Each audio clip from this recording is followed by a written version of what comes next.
Rome. The name alone carries a legacy of power, grandeur, and conquest. It wasn't just a city. It was the heart of an empire that ruled continents for over 1,000 years and shaped the very foundation of Western civilization. From the words we speak to the laws that govern us, and even the architecture that surrounds us, Rome's influence is still felt today. But here's the thing. Rome didn't conquer the world by being the smartest, the strongest, the most advanced, or the wealthiest. Even the Romans knew it. They weren't as cultured as the Greeks, as fierce as the Celts, as advanced as the Etruscans, or as rich as the Carthaginians. So how did a small village on the Italian peninsula rise to dominate the ancient world and create the greatest empire in history? In this video, we'll uncover how Rome defied the odds, rising from humble beginnings to build a vast empire, and how this mighty power, once believed eternal, ultimately met its dramatic fall. According to legend, Rome's story goes all the way back to the Trojan War. In 1184 BCE, after the fall of Troy to the Greeks, a Trojan hero named Aeneas led his people into exile. After many trials, they eventually arrived in Carthage, where Aeneas met Queen Dido. The two fell in love, but fate had other plans for Aeneas. His destiny lay elsewhere, and he left Dido heartbroken. In despair, she took her own life. While their romance was likely added to the story later, it became a symbol of the future rivalry between Carthage and Rome. Aeneas continued his journey and eventually settled in Italy. Over generations, his descendants established the city of Alba Longa. But it would take another 400 years before the rise of Rome. In the 8th century BCE, near Alba Longa, a legendary tale began. Twin brothers, Romulus and Remus, were born to Rhea Silvia, daughter of King Numitor, and Mars, the god of war. However, their birth posed a threat to Numitor's younger brother, Amulius, who had taken over King Numitor's throne and feared the twins would one day challenge his rule. To eliminate the threat, he ordered the newborns to be drowned in the Tiber River. But the twins' story didn't end there. Instead of perishing, they were carried gently down the river until a she-wolf found them on its banks. She nurtured and protected them until a local shepherd discovered the boys and took them in. As Romulus and Remus grew, they learned of their true heritage, that they were the grandsons of King Numitor and had a rightful claim to the throne of Alba Longa. Armed with this knowledge, they led an attack on the city, defeating and killing their great-uncle Amulius. After reclaiming Alba Longa, the brothers set out to build a new city of their own nearby. But a bitter rivalry developed over the location. Romulus wanted to build it on Palatine Hill, while Remus favored Aventine Hill. Their disagreement escalated into a tragic conflict. In an act of defiance, Remus jumped over the walls Romulus had begun to build around his chosen site, mocking their height and security. Enraged by the taunt, Romulus, in a fit of anger, killed his brother. In 753 BCE, Romulus founded the city of Rome on Palatine Hill, naming it after himself. This marked the beginning of the Roman kingdom. Rome began as a small settlement along the Tiber River, more of a village than a city. Despite its promising future, the city faced a serious problem. It had no women, and without them, it couldn't grow. To solve this, Romulus came up with a desperate plan. He invited the neighboring Sabines to a festival, and during the celebrations, the Romans kidnapped their women. As expected, this sparked immediate conflict. But the Sabine women, who had already settled into their new lives in Rome, intervened and convinced both sides to lay down their arms. In the end, their efforts united the Sabines and Romans into one city. Romulus ruled Rome for 37 years. During his reign, he laid the very foundation of the city, including the establishment of the Roman Senate. But one day, while reviewing his troops on the Campus Martius, Romulus simply vanished. A sudden violent storm struck with a flash of thunder and lightning, and Romulus was engulfed in a whirlwind, never to be seen again. According to legend, he was taken by Mars, the god of war, ascending to become a divine protector of Rome. This legend allowed Romans to believe that the gods were on Rome's side, a strong belief for them to continue their expansion under Romulus's name. However, Some historians suggest that Romulus had become increasingly autocratic and was murdered by the Senate. We may never know the truth, whether he was taken by the gods or slain by his own people. But his death symbolizes two defining aspects of Rome: its relentless spirit of expansion and its early resistance to dictatorship, forces that would shape both the rise and fall of the Roman Empire.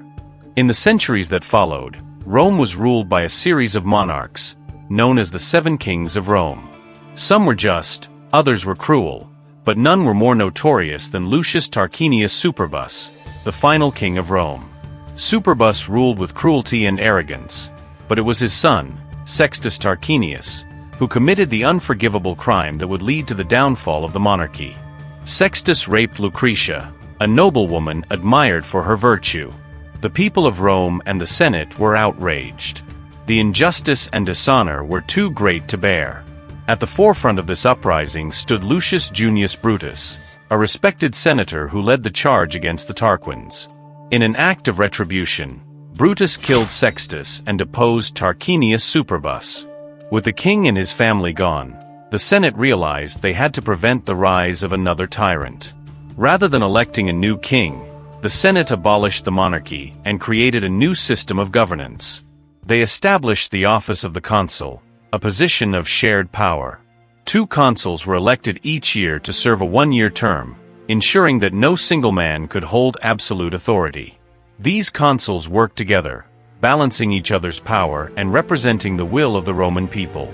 With this decisive move, the Roman kingdom came to an end, and in its place, the Roman Republic was born. With the fall of the monarchy, Rome transitioned into a republic, but it was far from a true democracy. Power remained concentrated in the hands of patricians, Rome's wealthy elite. They controlled the Senate, held voting rights, and dominated the republic's wealth. Meanwhile, the majority of Rome's population, the plebeians, had no such privileges. These commoners were required to serve in the army, often risking their lives to defend Rome, yet they had no voice in the decisions made by the Senate. They had no voting rights, and many were trapped in debt, struggling under the control of the wealthy patricians. As the divide between rich and poor grew, the plebeians reached their breaking point. In 494 BCE, tensions erupted in what became known as the conflict of the orders. The Roman army, composed mostly of plebeians, decided to take a stand. They went on strike, refusing to fight for Rome until their demands were heard. The plebeians gathered on the Aventine Hill, leaving the city defenseless. Realizing the gravity of the situation, the Senate was forced to negotiate. The plebeians' bold stance led to the creation of the Tribune of the Plebs, giving comers a voice in Roman politics for the first time. The tribunes had the power to veto decisions made by the Senate, protect plebeians from unjust actions by magistrates, and convene assemblies. This was a groundbreaking victory for the plebeians. Over time, plebeians also gained eligibility for the office of consul, granting them access to the highest executive office in the Republic. However, the patricians still maintained their dominance through their vast wealth, family ties, and political connections. The conflict between patricians and plebeians would continue for centuries. Both sides engaged in a constant tug-of-war, each struggling to maintain or reclaim influence within the Republic. Rome's political landscape, though evolving, remained a battleground between the privileged and the common people, shaping the complex history of the Roman Republic. While Rome wrestled with internal conflict, external challenges continued to arise. Rome was sandwiched between the powerful Etruscan civilization to the north and the Greek colonies to the south, meaning it was surrounded by more culturally and economically advanced rivals. Though this positioning didn't initially favor Rome, it provided access to both cultures, allowing Rome to absorb Etruscan and Greek influences in areas such as architecture, governance, and military organization. From the Etruscans, Rome adopted engineering techniques like bridge building and drainage systems. The Greeks influenced Roman art, philosophy, and military tactics, particularly the phalanx formation used in early Roman warfare. These interactions enriched Rome's development, providing it with the tools needed for future dominance. However, as Rome sought to expand its territory, Clashes with these powerful neighbors became inevitable.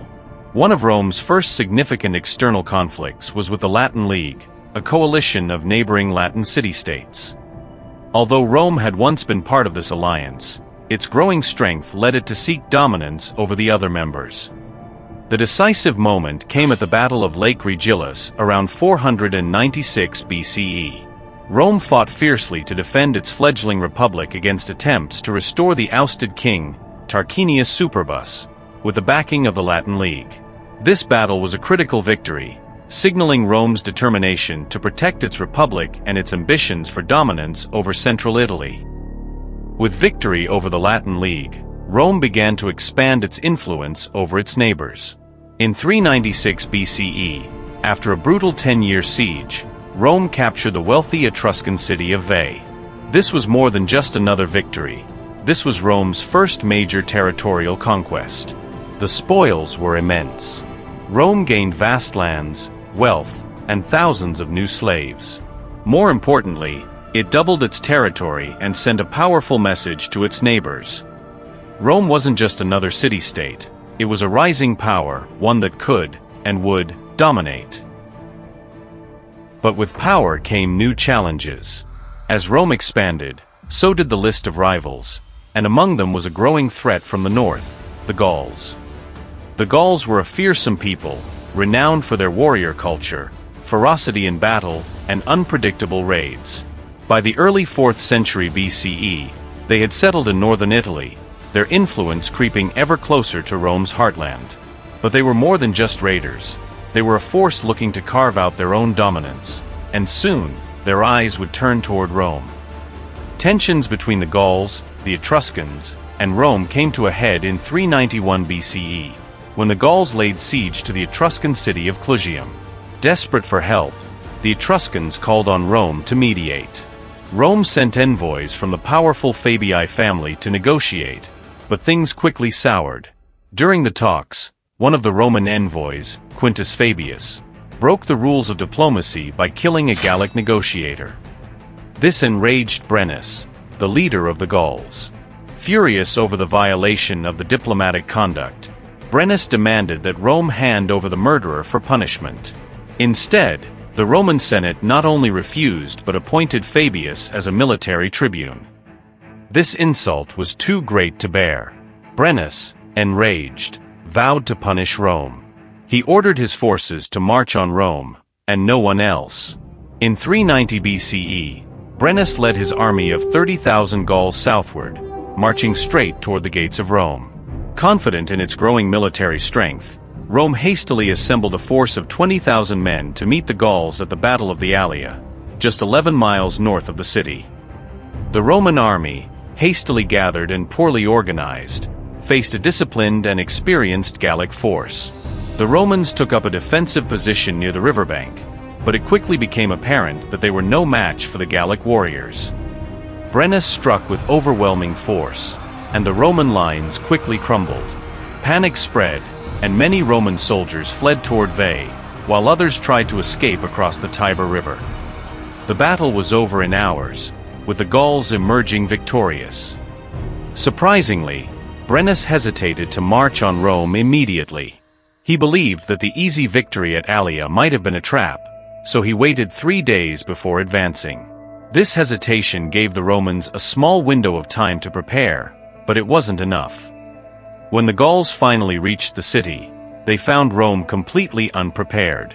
Most of the Roman army was dead, scattered, or hiding. The civilian population had either fled or taken refuge on the Capitoline Hill, the last defensible position in the city. Without any resistance, the Gauls entered Rome. Brennus and his warriors destroyed the city, looting and setting homes, temples, and monuments on fire.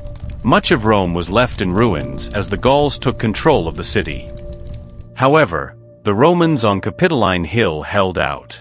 According to legend, the Gauls attempted a surprise night attack, scaling the cliffs of the Capitoline in silence. But their approach was foiled by the sacred geese of Juno, whose loud honking alerted the Romans in time to repel the attack. Whether this is fact or myth, it highlights how desperate the situation had become. After months of siege and destruction, The Romans were starving and weary of war, negotiated peace with Brennus. The Gallic leader agreed to withdraw, but only in exchange for a massive ransom of 1,000 pounds of gold.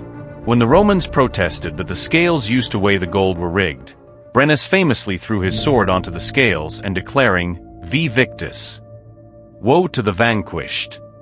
The message was clear: the defeated had no right to complain. With the ransom paid, Brennus and his army left Rome, but the damage had been done. The city lay in ruins, its people were devastated. But from this catastrophe came a critical turning point for the Roman Republic. The Gauls had humbled Rome, but they also left the Romans with an invaluable lesson. Survival required not just conquest, but constant military readiness and strategic organization. Determined to never be caught off guard again, Rome rebuilt stronger. They fortified their walls, reorganized their army, and transformed into a more disciplined and adaptable military force. What could have been Rome's downfall instead became the catalyst for its rise as a military powerhouse, paving the way for its dominance over the Italian peninsula. Rome's next great challenge came in the form of the Samnites, a powerful warlike people from the Apennine Mountains to the east. The conflict began over control of central Italy, as both Rome and the Samnites sought to expand their influence over the fertile plains and strategic mountain passes. This rivalry sparked the brutal Samnite Wars, spanning over 50 years. In the First Samnite War, Rome secured an early and relatively easy victory, but peace was short-lived. Encouraged by their initial success, the Romans likely expected the Second Samnite War to be just as straightforward. However, tensions escalated, and the Second Samnite War quickly became a trial by fire for the Roman army, with the Samnites gaining the upper hand. One of Rome's most humiliating defeats came in 321 BCE at the infamous Battle of the Caudine Forks. Lured into a narrow mountain pass, the Roman legions were trapped and surrounded. With no chance of escape, they were forced to surrender without a fight. The Samnites humiliated them by making the entire Roman army march under the yoke, a symbol of submission and defeat. It was one of the most devastating blows in Roman history. But if the Romans had learned anything from their encounter with the Gauls, it was that defeat wasn't final. Rome regrouped, adapted, and prepared to fight back, introducing a critical change in military strategy: the maniple formation. The rigid Greek-style military formation, the phalanx, that Rome had relied on proved unsuitable for the rugged mountainous terrain of central Italy, where the Samnites excelled. To overcome this challenge, Rome developed the maniple formation, a revolutionary shift in warfare. Rather than one massive block of soldiers, the Roman legions were now divided into smaller, more flexible units called maniples, each consisting of 120 men. These units could move independently, allowing the Roman army to adapt to Italy's difficult terrain.